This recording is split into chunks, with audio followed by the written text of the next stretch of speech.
RebelRooster modeling viewers. It's good old Terry here, back from the land of where has he been? And actually I've been right here the whole time. Just had other projects on the side that kind of took up the time I would have for modeling, but I got those knocked right out of the way and we're ready to get back to work here. Got a few things to show you today. Got a couple Corsairs to show you that I finished up, a P51, and got a legit award for something. I'll show you that in a little bit. And then we'll talk about the Johan ambulance I've been working on, and what else is going to be in the mix here. It's mosquito season, and they love to bite my bald head, and it's driving me mad. So if you see me scratching a lot, that's why.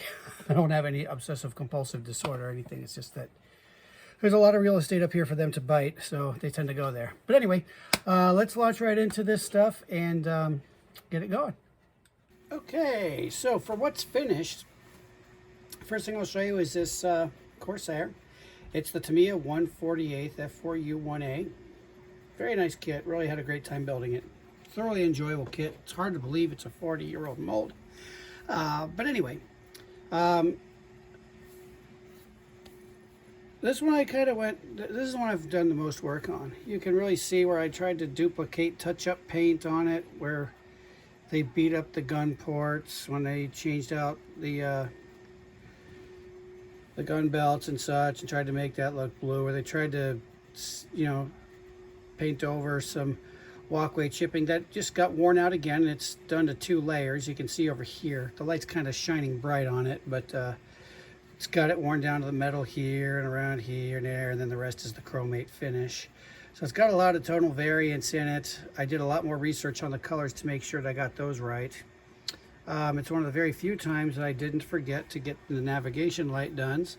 I did those with I put some Tester's Chrome Silver down, and then just used Tamiya clear red on this side and clear blue on this side. And you're probably wondering why the clear blue instead of the clear green. And that's simply because the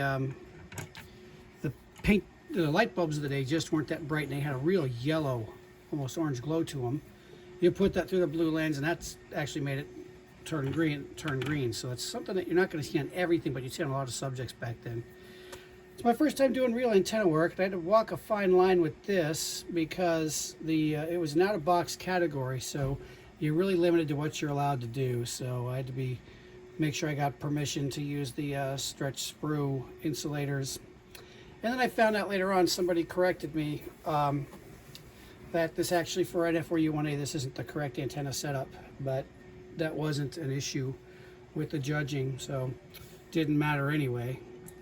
The Tamiya decals actually went down really nice this time. I put a lot of work into getting those things to stay down so they don't have that, you know, your model looks nice and flat and then the decals are way too glossy. Or particularly notorious with the Tamiya decals is they sit on top and they're too thick. So I could have trimmed the edges a little better. You can maybe see a little halo here sticking out. But aside from that, I got them to hunker down to those panel lines and suck down to the plastic really nicely. Even on the wing, particularly here where the doors open for the guns. But this is probably the last time I'm going to be using decals on something I put in for competition. The cockpit, I don't know how much you're going to be able to see of this, but what I like is that it actually looks like an instrument panel and a cockpit, and not just decals sitting on top of something. The panel actually turned out right. I masked off the gun sights, the clear is clear on it. And I put in some tape seat belts in there, which are kind of tough to see because the light's pointing one way and the model's in another. And I'm filming with an iPhone and I'm out of zoom. But overall, I'm pretty pleased. I got just the right amount of wear for the bottom. Not used to death, but lived in. Cut holes in the exhausts. And cut out the area behind them so there's not that white filler. It's actually hollow back there. Took a little bit of trick to get them to stay in there. I got the powering over the gun ports nice. They don't look like straight lines like a lot of people do. They'll do it with a mascara brush or something, or they'll get the airbrush and they'll make it a straight line, but that's just not how it works. These things are blowing out forward and the wind's going to push them right back in. It's going to be more of a spread out, misted, fogged up type of wear, or not wear, but stain. And the chipping, again, I got the dual chipping down the way I like it. It's where it got a lot of foot traffic. So that worked out well. The propeller tip chipping looks about right to me. Same with the cowl chipping and the leading edge chipping. I lost the stall vane on the way there. The rubber band ripped it off, but that didn't. I stuck it down on the side with a little note. I guess that took care of that. That's pretty much that on this Corsair. So it turned out pretty good. The judges liked it a lot, and they liked it enough to where I got a legit IPMS award. Now it's just at the regional level, you know, just Arizona, and we had some entries from New Mexico and Southern California, but I've won a few state fairs before, but that's really not much of an accomplishment because it's more of a general craft thing at the state fair, so it didn't really, you know, it's like running a race with a bunch of people who have no legs. You feel like you won. You got a trophy, but you really didn't have any competition. And I'm not saying that to sound like I'm bragging, but this matters. I like this one because there was some really good work out there, some of which I frankly thought was better than mine, but they didn't get it for some reason. Maybe there were some building flaws or stuff that the judges saw that I didn't, but it feels good to have won that thing.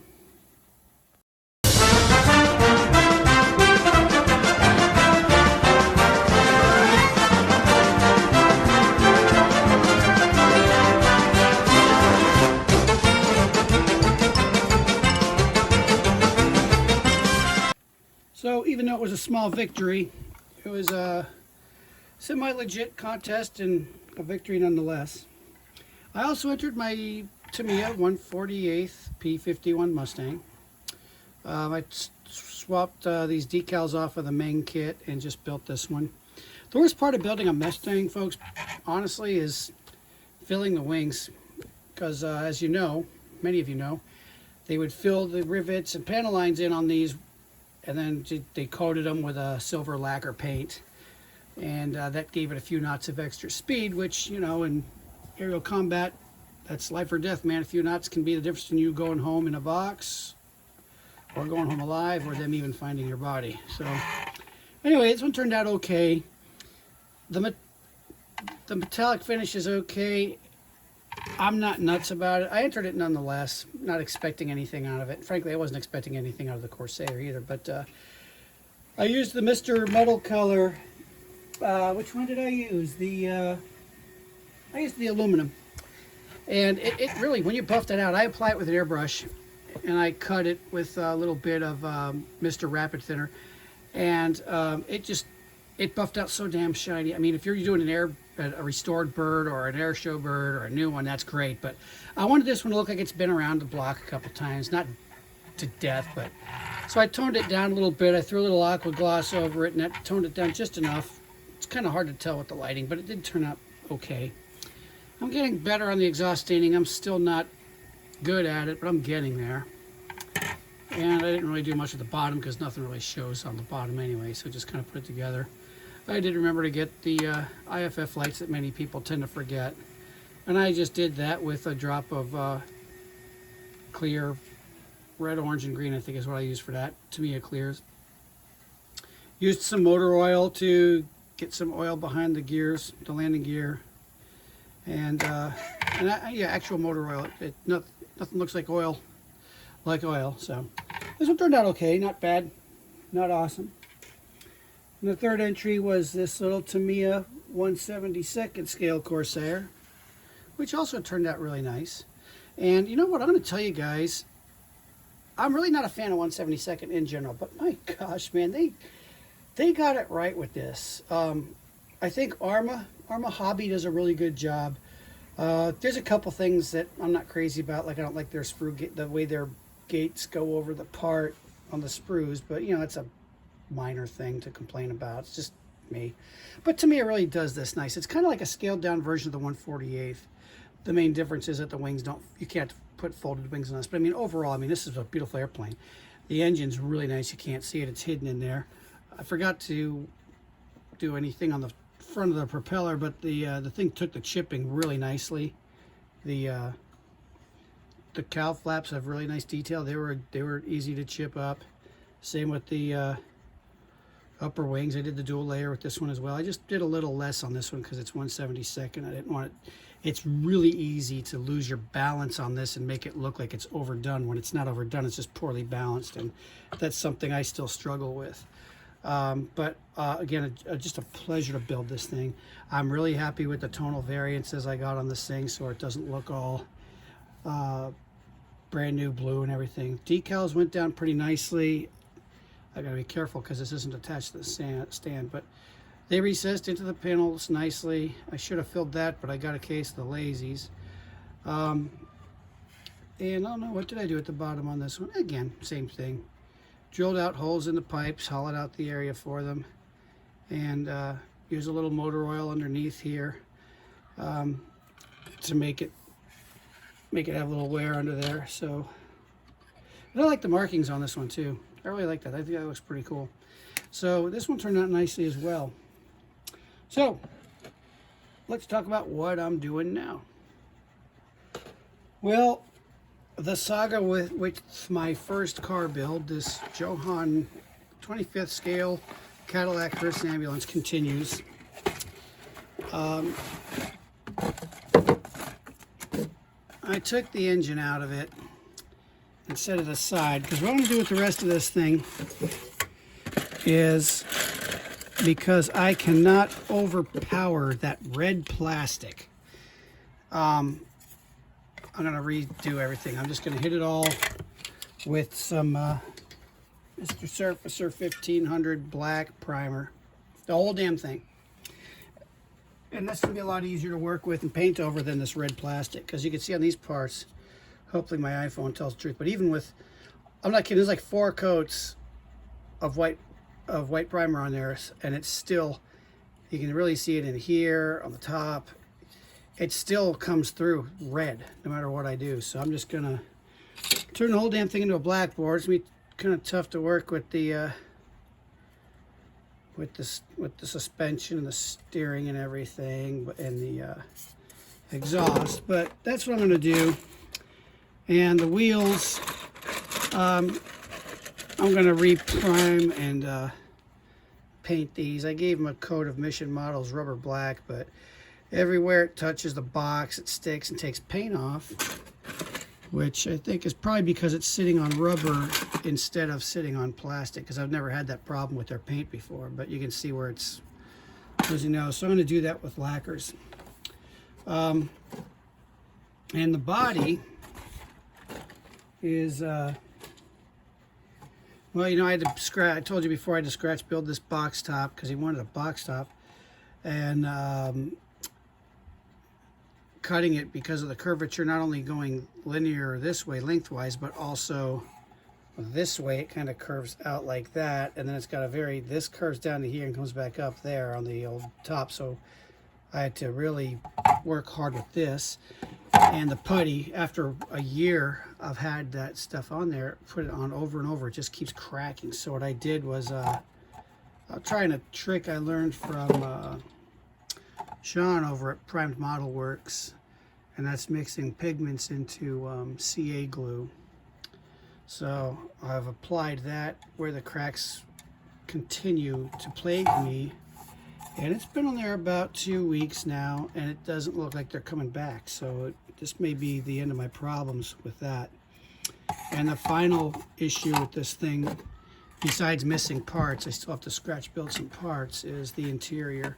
Because you can see on the internet, if you're interested in these kinds of things, you know, rescue vehicles and such, you might see the shiny gray floor with the red and chrome everywhere. You might see it all tan inside. You might see it all white. I've seen it all red. I don't want all that red in there. It's just, blah, looks like shit. So what I'm probably gonna do is go with the little more modern interior where it would be kind of a tan color where everything's red here. And then of course the chrome where it's chrome. And then there's certain things that would be red, but going to try to make this turn out nicely. I'd like to say I'm in the home stretch on this thing, but that has yet to be determined once I've started that process. Now in the airplane department, oh, I got to move a couple things here. Bear with me. Don't worry, you won't get bored because I'll keep talking to you. Got a couple boxes I put up here of things I picked up. So next up, I'm going to take this Monogram SNJ.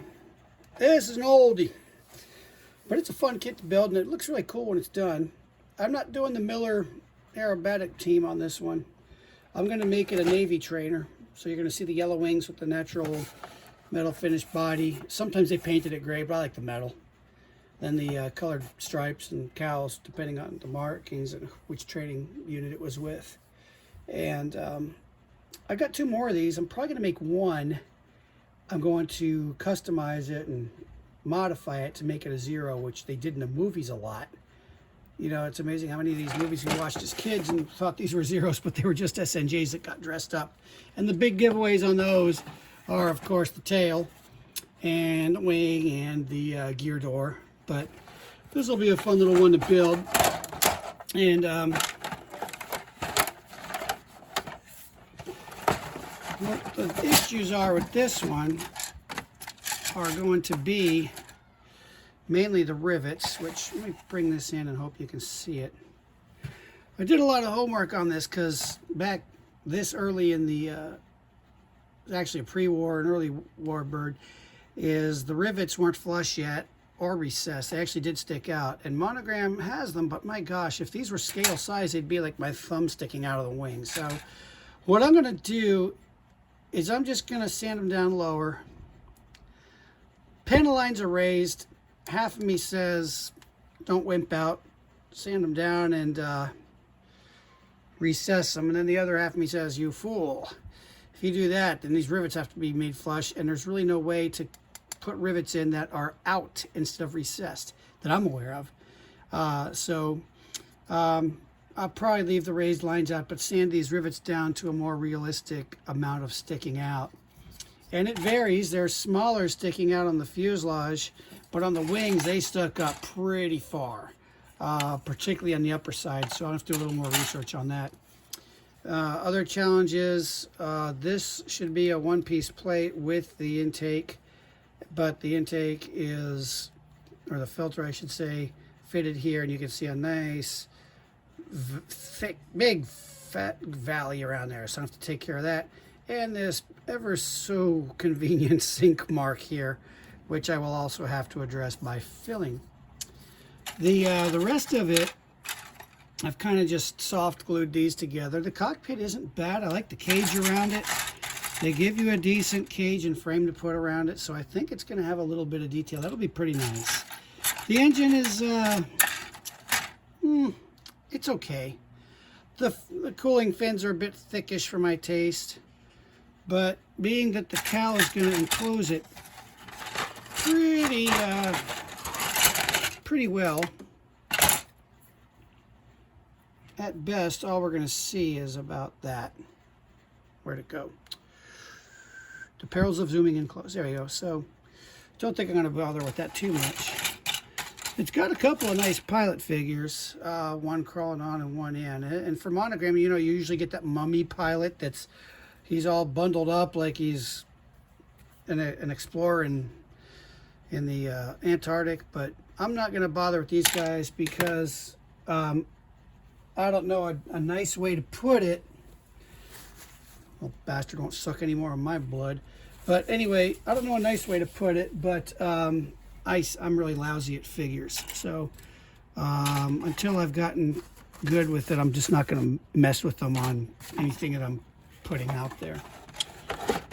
Something else, before I do this really quick. Some of you expressed in your comments that you like the tutorials a lot. And that's another little equation in the reason that I picked this one. Because this one is going to give us challenges that are going to give me the opportunity to give you all some tips and tutorials. One of which is, of course, the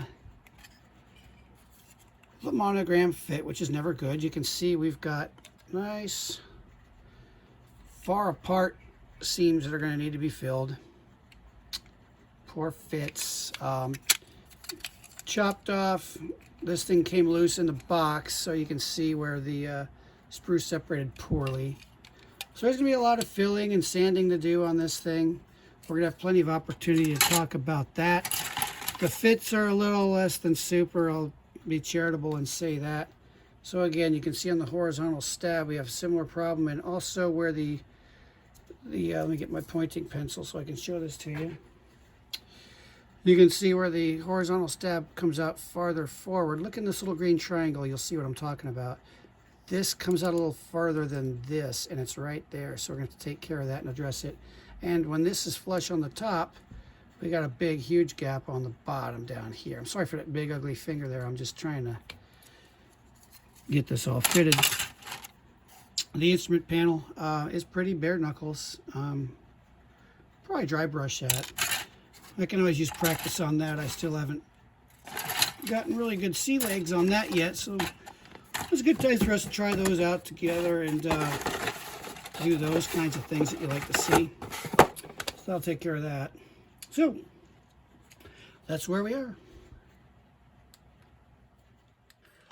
Okay, so we're going to try a couple new things so far as products go on this too. Working on the ambulance and in particular the SNJ. Everybody's been saying, oh, you gotta try these Infinity sanding sticks. They're so incredible. They're so awesome. And I've been a guy using these things for the longest time. And I've also got a few Squadron Tri-Grits that they have out there. You know, these things. I think it's the 30505 sticks. And I've been pretty happy with those for a long time. And of course those, everybody calls their stuff micro mesh, but the little sponge pads. And everybody's been saying, oh, you gotta try these incredible Infinity sanding sticks and sanding sponges. So I'm gonna try these out and see if the hype is warranted or not. Because generally I'm not a guy who likes to get on the hype of what everybody else is doing. I kind of like to stick with something when it works for me, and I walk on my own side of the road. I don't like to do something just because everybody else said so. So we're going to find out that if those are as good as they say. And I ordered some Tamiya Mark Fit Super Strong from Taiwan, which should be here anywhere from 3 days to 3 years. We'll see when the boat gets here, but we'll try that out on the decals for this SNJ. And we're going to cut masks off of a silhouette machine, and if I can figure that out, we'll use those. So that's where everything is. Thanks for tuning in, and we'll see you next time.